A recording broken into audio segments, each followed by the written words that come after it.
할렐루야. 오늘도 하나님의 말씀 앞에서 서 있는 모든 성도님들을 축복합니다. 우리의 삶에서 가장 어렵고 힘든 문제 중 하나는 사람과의 관계입니다. 때로는 상처를 주고받고 오해하며 끊어지기도 하는 것이 인간관계입니다. 그런데 복음은 이런 관계를 새롭게 만듭니다. 복음은 깨어진 관계를 회복시키시고 그리고 사랑 안에서 다시 연결되게 만드는 능력이 있습니다. 오늘 우리가 함께 읽은 빌레몬서 1장은 바울이 감옥에서 빌레몬에게 보낸 짧은 편지입니다.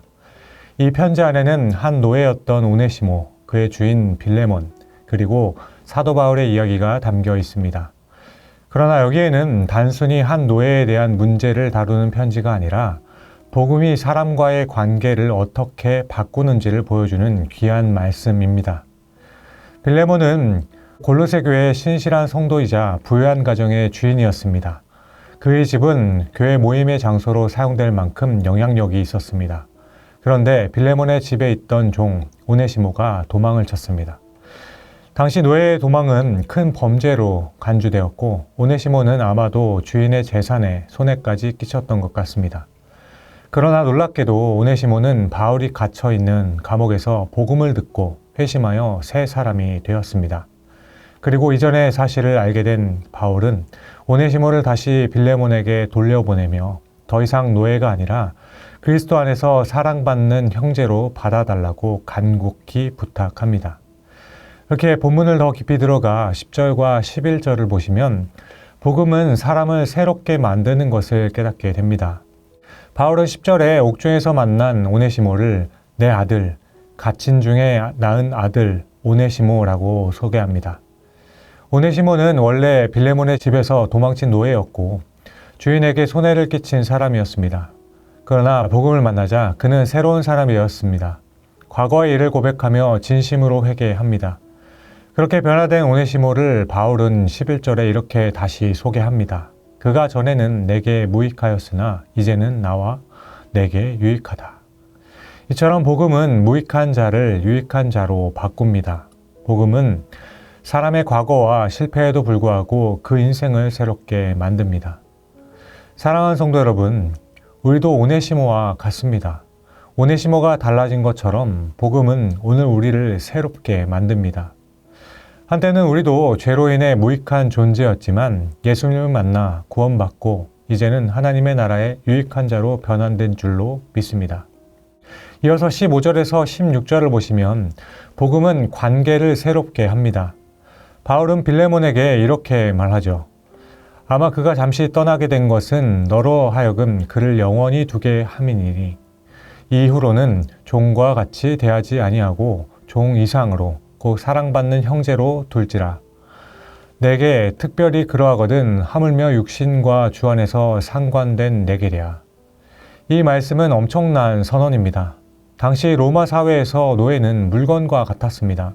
그러나 바울은 오네시모를 더 이상 노예가 아니라 그리스도 안에서 사랑받는 형제라고 말합니다. 이처럼 복음은 사회적 신분과 장벽을 뛰어넘습니다.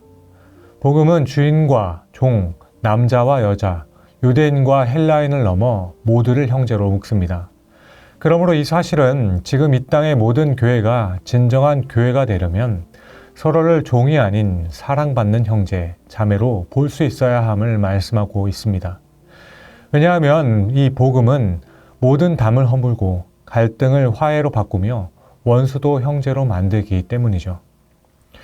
예전에 한 남자 성도님 집에 신방을 간 적이 있습니다. 가정 신방을 갔었는데요. 거실에 있는 여러 사진들 가운데 이 성도님이 제가 모르는 어떤 남자와 다정하게 찍은 사진이 있었습니다. 누구냐고 여쭤봤더니 아들이라고 하셨어요. 항상 딸들 이야기만 하셔서 아들이 있었는지 제가 몰랐습니다. 이렇게 알고 보니 아들은 아버지의 간섭이 싫다고 집을 뛰쳐나갔고 이 성도님은 아직도 분노하고 있다 하셨습니다. 둘 다 자존심이 걸려 있었는지 몇 년 동안 서로 연락을 하지 않았다라고 하셨습니다.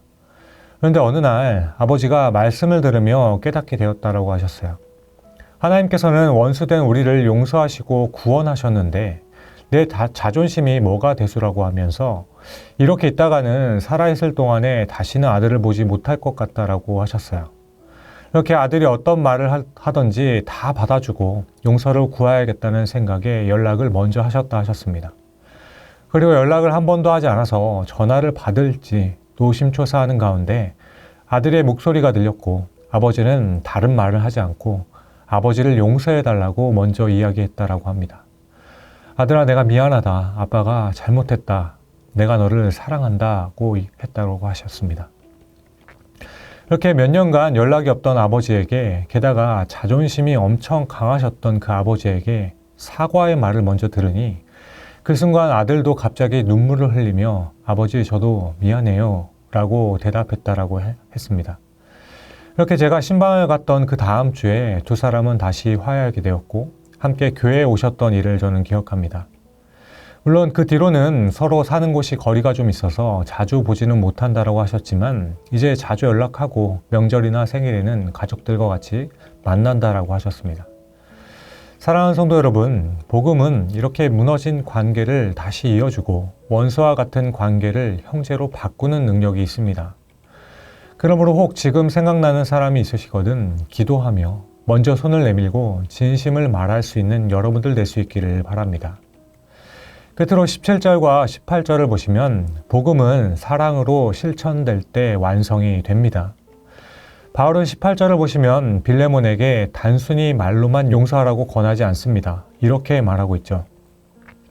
그가 만일 내게 불이하였거나 내게 빚진 것이 있으면 그것을 내 앞으로 계산하라. 바울은 오네시모의 빚을 자신이 대신 갚겠다라고 합니다. 여러분, 이것이 바로 복음이죠. 우리에게 주어진 복음은 예수님께서 우리의 죄값을 대신 치르시고 우리를 용서하신 사실입니다. 이처럼 바울도 오네시모의 빚을 감당하려 합니다. 그러니까 복음은 말로만 전해지는 것이 아닙니다. 사랑으로 실천될 때 진짜 능력이 되는 것이죠. 예전 교회에서 경제적으로 너무 힘든 가정이 있었습니다. 한부모 가정이었는데요. 어머니가 암으로 돌아가셨다라고 하셨습니다.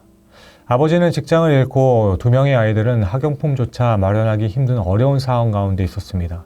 그렇게 아이들만 교회에 나오는 실정이었습니다.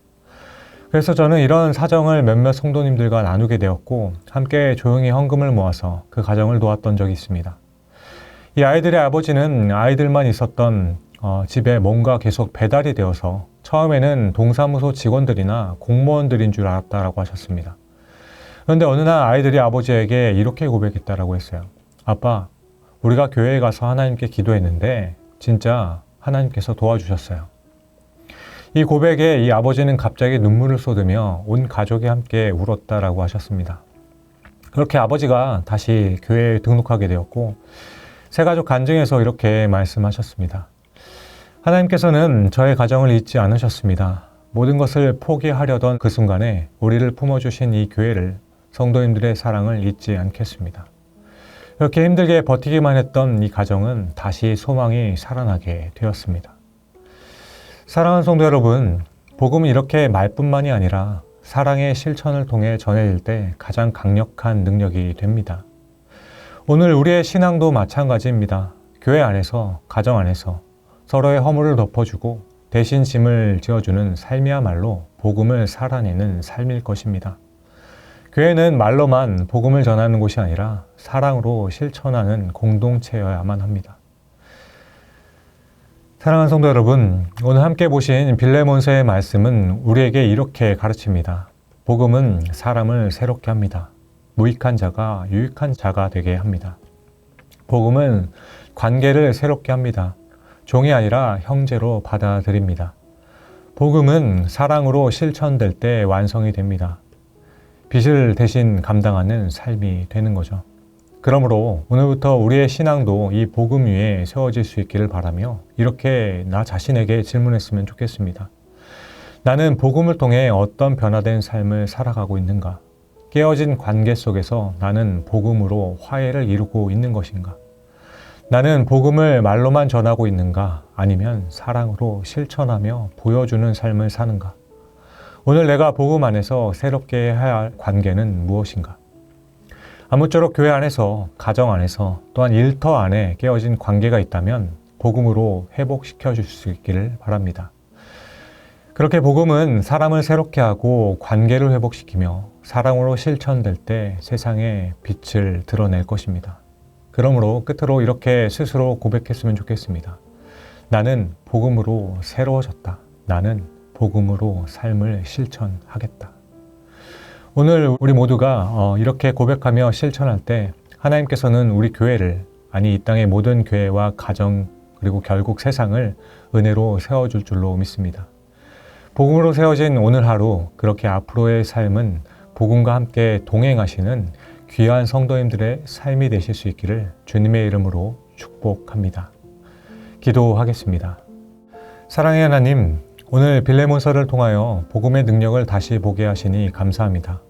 과거에 무익한 자를 유익하게 하시고 종을 형제로 바꾸시며 빚진 자의 짐을 대신 지게 하시는 주님의 은혜를 찬양합니다. 오늘도 이 복음을 삶으로 살게 하여 주시옵소서. 우리 교회가 서로를 형제로 받아들이고 사랑으로 짐을 져주는 공동체가 되게 하여 주시고 가정과 일터에서도 복음의 능력이 나타나게 하사 깨어진 관계들이 회복되게 하여 주옵소서. 감사합니다. 이 모든 말씀을 우리에게 화해와 사랑을 할 수 있도록 능력을 더하여 주시는 우리 구주 예수 그리스도의 이름으로 기도드립니다. 아멘.